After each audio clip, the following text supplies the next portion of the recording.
Welcome back to the HGC. We are all tied up, and that's honestly my favorite thing when it comes to series. When we're all tied up, we have no idea where we're going. That's your favorite thing, Yeah. being all tied up. That's really something where Tim is like, oh yeah, that's my jam. Do you actually think about what you're about to say sometimes? No, I was just trying to like make it a really high moment. Jesus, Game 3 is coming at you. The series is close. Tim. 1-1. Too much information. No, I mean, or stop. seriously, Stop. it's fine. I'm okay with it, but I didn't need to know that. Okay, thank you. All right, I'm sorry I let that I out. got you. You know, sometimes I just feel like I have to cry for help. So getting ready for game number 3 here. The series is equal in score, 1-1 right now. Close is the series, and we're trying to see who exactly can pull ahead. And what? What's your safe word? Avocado? Shut up. Can we please go to the third battleground? Like, what is happening right now? Help me. Josh, help me. Game 3, Infernal Shrines, leftovers with the battleground choice. First pick will be going over to Fnatic. A spicy start into game number 3 that we have here. Sweating right now.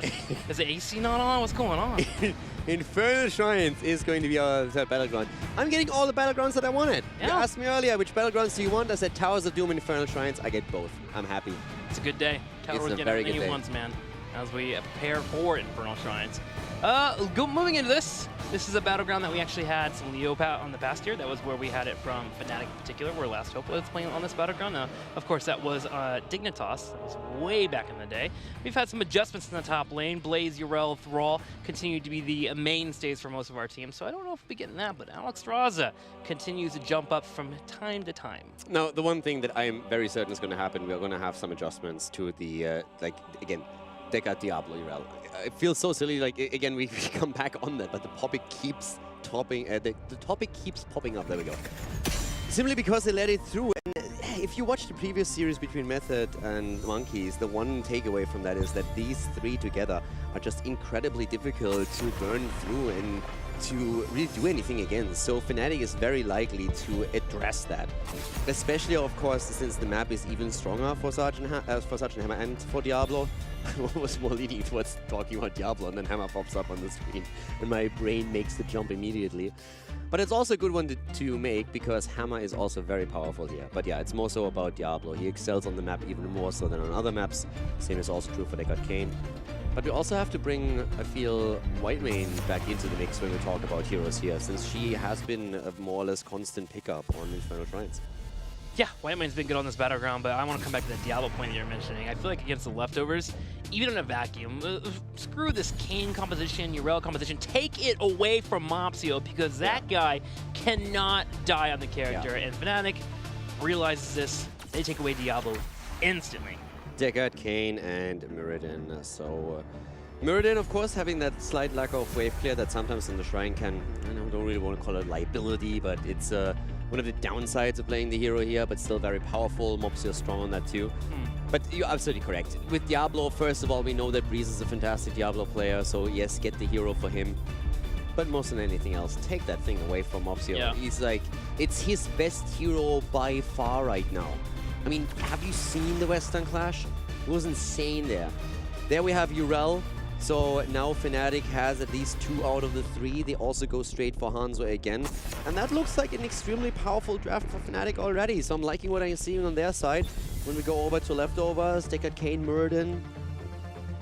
It's a lot to like that too. Yeah, we're going to need some Shrine control from leftovers in the next couple of slots, or a way to kill opponents, basically, is how their draft is kind of building up towards right now. The Whitemane ban makes sense. You talked about earlier how strong she can be on the Shrine. You have all this time to kind of dance around the minions, get out those Searing Lashes, provide heals for your teammates, and then when that full engage finally happens, Divine Reckoning, which has been picked a lot today, or even Aegis are strong in that scenario. Looking over to Fnatic, Junkrat continues to keep popping up this weekend as they're going to ban him away. He's been a mainstay this weekend for a lot of our teams. It's the displacement that comes even more into play, but it's also the map. If you have Infernal Shrines and you already expect your opponent to take a strong position on the Shrine, Junkrat's poke from the outside is just really powerful, so you can just chunk away while Diablo and Urel are trying to establish the position on the Shrine there. So, let's see, how's Fnatic going around that draft out? They need a bit more damage, and what's going to be the support? Alex taken away, so that White Mane and Deckard Cain leaves you with a few options. Malfurion, didn't really see a Karazim happening there. Maybe a Rhaegar if you feel you need that cleanse as well in addition, but normally that's not really the case. More so Malfurion that we have. And Mena gets another mage for himself. One that he enjoys too. Mm-hmm. Gul'dan used to be his backup. It goes what? KT, Li Ming, then Gul'dan, you would think? Or his personal favorite? His ranking? Yeah. Yes, pretty much. Just in terms of fun, not in terms of like actual. Yeah, in terms of like what he wants to play. Oh, Jaina, we forgot Jaina. I think Gul'dan is 4th after Jaina. Jaina, it's been a while since we've seen you. Yeah, I like it. I like Jaina. Jaina is always fun because when you see her, like when Jaina is drafted, you know that as a commentator that you are very likely to have a very cool game because the thought process is, I want to blow stuff up fast. I'm not going to try and go for poke or anything. I'm looking for quick kills. I'm looking for snap engagements, and I'm trying to make those happen with burst damage coming through. So that's pretty awesome. And then, of course, when the fight turns against her, there's a lot of tools that she has. You can talk about Water Elemental, but also on a map like this, you can have Ring of Frost setups again. And you have that slow comboing off with Phoenix. It's not really a synergy that you normally think about, but it's definitely there. Yeah, it's definitely there naturally. The only concern I have is Jaina's kind of fallen out a little bit. Most mages without any mobility, thanks to Yrel being in. Yrel, when she gets onto a target, she is going to be walking with you until your death. Now, with that being said, there is Blaze available for this team, so they can protect her, and you have some decent damage output with Phoenix. So as long as Jaina plays well, able to get that quest finish up for that Ice Block, I can see her doing great into the late game, especially when Northern Exposure comes online. Let's go straight into it. On the left side, in the blue, leftovers. Lakitni on Jaina, Linked on Deckard, DAB on Phoenix, Boss on Blaze, and Mazio to play Murden. And to the right side, game number 3, Infernal Shrines. It is Fnatic playing with Mena on Gul'dan. We're seeing Breeze on Diablo, back on a lot of terror. Shrimpy giving it another shot on Hanzo, with Smexy this time on Malfurion, and last hope on Yrel. In terms of engagements, looking into Fnatic, even in the early game, they should do alright when it comes to the Shrine phase. Especially with Gul'dan shelling away, wanting to finish off those corruption stacks. Mane has gotten really good at finishing that off, by the way. His last couple of matches have been finishing it sub 7 to 8 minutes, which is impressive. Yeah, the question for leftovers is always how do you get onto your opponent, and that's normally a Murden jump with a quick Storm Bolt as a follow-up. So that's going to be the question, can they pull that off? But in an ideal world, what you want to have from leftovers is rotations in the early game, trying to collapse onto a target with a Storm Bolt setup, follow up either through Blaze, but more likely through Deckard Cain, and then the burst damage from Jaina obliterating the target. That's one of the combos of old. We oftentimes talk about Murden and Tyrande, how that was in especially 2015. Really big deal and heavy rotations that were looking for kills. But a big part of that composition, and even after Tyrande has fallen out of favor, was together with Jaina, because it's where a lot of the burst damage came from. Keeping an eye on Jaina's build here, speaking about her, moving into the region talent at level 1. Usually pair this with the level 4 and level 7 Q build as you're attempting to machine gun out damage, getting that cooldown reduction, but also the Pierce can be good there as well. If you really need some range and you feel unsafe, you can move into the range at level 1 if you really feel like it, but typically this is the build that you want to be moving into. Been seeing a lot of bruiser build Jainas lately, you know, which don't really fit too well. If you are playing against a Genji, you can maybe move into Frost Armor, but for the most part, pay attention to the Jaina build that you see this game. It's a good one to pick up. Also, you talked a bit about Mena and his ability to stack corruption pretty quickly normally. A minute into the game, he was already at 7 stacks, and he just picked up another 4, so he's sitting at 11 stacks before the first objective is even announced. That is absolutely respectable, and it just shows that you can get a lot out of it, even in the early game before the objective starts. It's a very nice prediction by him where the opponent is. Got 4 stacks in just by simply dropping that corruption onto the mercenary camp out there. So that's a good start for him. But I mean, of course, very little has happened. But it's still something. I mean, it's still a few things here with both teams trying to at least stack quest talents, considering that there weren't any brawls or skirmishes on the map yet. I mean, part of it too is he likes to pick Gul'dan into Phoenix, who has a massive hitbox. If you're able to land one corruption attack, typically you're going to get two, just because of how Phoenix and his hitbox is going to connect there, and then you have Blaze too. I mean, you mentioned it right now, you mentioned 7 earlier, here's already at 11, right? He dropped one more corruption since then, was able to get 4 more stacks. So it is something to note, something that he does very well compared to a lot of our Gul'dans here in the HGC. Looking over to the shrines, they will be activating now towards the south in about 10 seconds. Both of our teams have started the night camps in the top lane, and we'll have that little bit of a scuffle between those two to see who can get that pushing. Okay, so again, the Diablo and Urel composition, very tanky, very difficult to go through, but with the power that comes from Phoenix and Jaina, and in terms of damage output, you can definitely break through that. Malfeon has a heal over time here, and it's very likely that we'll see Tranquility in this game again to sustain themselves through our team fights. Again, Mena with the hits here, sitting at 14 now, nearly halfway done with his quest. But we have leftovers taking the earlier position on the shrine itself, and Fnatic is not engaging into it. Fnatic has to camp pushing at the top lane though, which is an advantage for them the longer this lasts. Yep, they'll let Urel push that in. So that pushing in there will grab that fort. Schwimpy is already attempting to dance away from that scroll. Breeze and Last Hope waiting on cooldowns, but they can force the engage at any point. Last Hope just needs that Avenging Wrath available. Also, Mena again pushing out the mid lane while they're waiting for the situation here. But now we're getting a bit closer for the leftovers to actually getting this shrine and this Punisher. So Fnatic needs to make a move right now if they really want to try and go for it. But it looks very likely that leftovers are going to walk away with objective number 1 here. And indeed they do. They take it and they want more. They want the kill actually, but they don't get it. Fnatic moves away for now, takes it easy. Leftovers have the Punisher, and we're going to find out how much value they get out of it. Strength of Diablo, man. Just holding that front door, holding on cooldowns, tanky enough. Oh my gosh, Breach just goes in for an aggressive fight there. Maybe a little bit too far. Pushed to the side, hit with the scroll, tries to go in and get the well, but he gets cleaned up, and that Punisher's about to jump again. I think he was baited back, actually. I'm not 100% certain that I saw that correctly, but I don't think he wanted to go in this deep. Be it as it may, he falls, and that's a great kill for leftovers, and them already taking a significant lead in experience. Now, again, it's a lot about quests here. 26 stacks on Mena's level 1 talent. Very strong here for the early stages of the game. Once that's completed, he's going to get a lot more damage out in those fights. And with the Ruinous Affliction synergy on level 16, he can chunk opponents down pretty easily. Now, Breeze has just fallen, but he did not lose his soul stacks since he was only at 50. So that's good for him. And one of the things that's going not really so great when it comes to quest stacks and trying to build up for the mid game is especially Mopsio's stacks on his own quest, because the Storm Bolts are really not connecting for him. He's only sitting at 2, so that is really subpar 5 minutes into the game. And it's going to make it difficult for him in later team fights to get a lot of value through cooldown reduction and pierce. Subpar and uncharacteristic, actually, yeah, very. Of Mopsio. He's usually on point when it comes to those Storm Bolts. Not getting the brawls that he once looks like.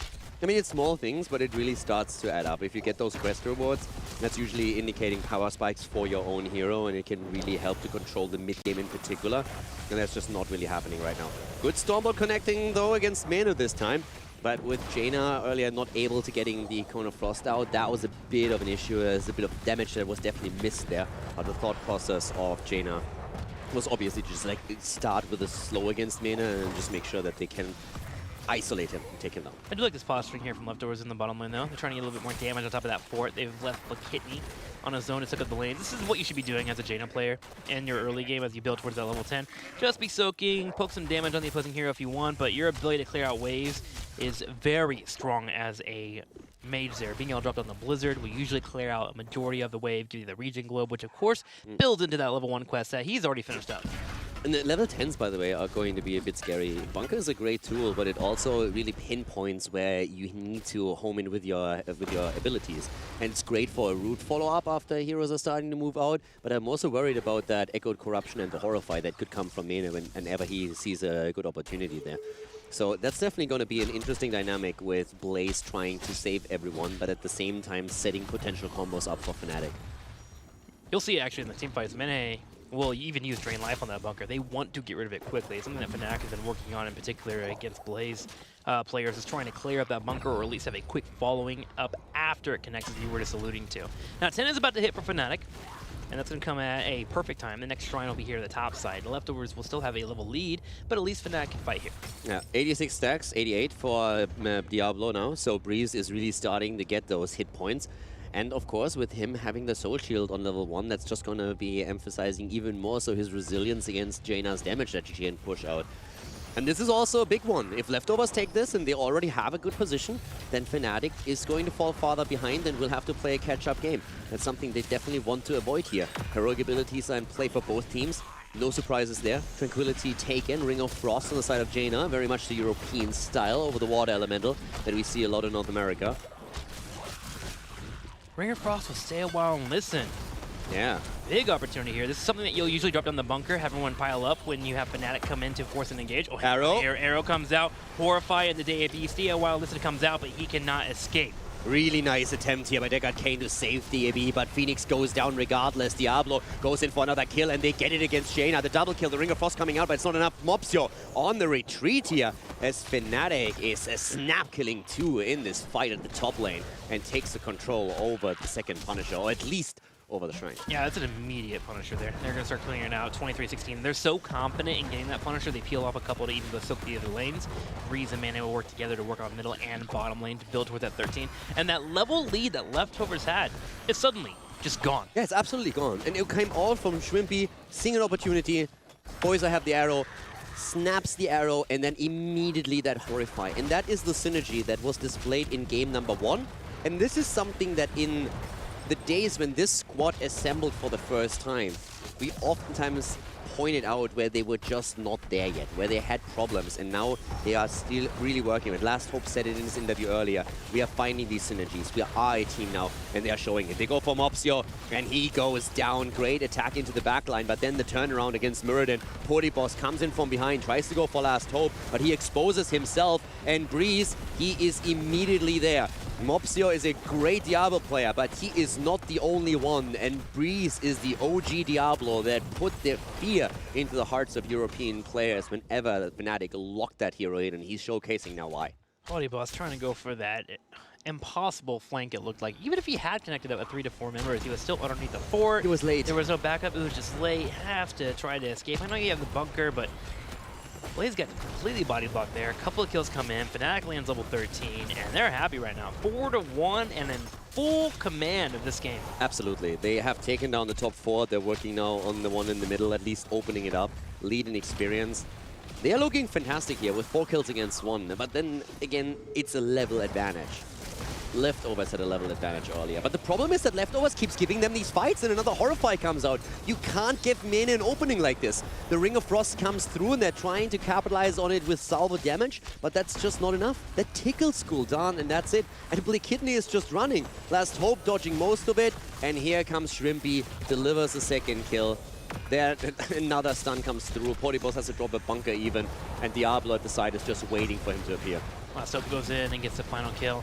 Or final hit there with the help of Diablo. They'll be able to take out that. There's nothing more satisfying than a Diablo kill that happens through overpower. And Diablo just toss him on the ground. Just grabs onto a target and just slams it face first into the ground and obliterates it. That is so satisfying, and that's another kill. And 10 minutes and 50 seconds in, Mana completes his quest. Yup. Double Horrify that we saw from Mana now. Both of them as a great follow-up to stuns that led to immediate kills. 7 kills against 1. Fnatic with a 2-level lead. Great play. And I'm really liking it because it's not so much... Leftovers is giving Fnatic a few too many fights before they hit level 13. But especially the fight at the top and also how Fnatic followed it up. There's a lot of people that look at games like this and are saying, nah, it's one-sided. But to be honest, Leftovers had a great early game, and it was just a good decision-making from Fnatic at the top. Perfect coordination to get 2 kills, and then understanding what can we do? How do we maximize now the value that we get out of these 2 kills?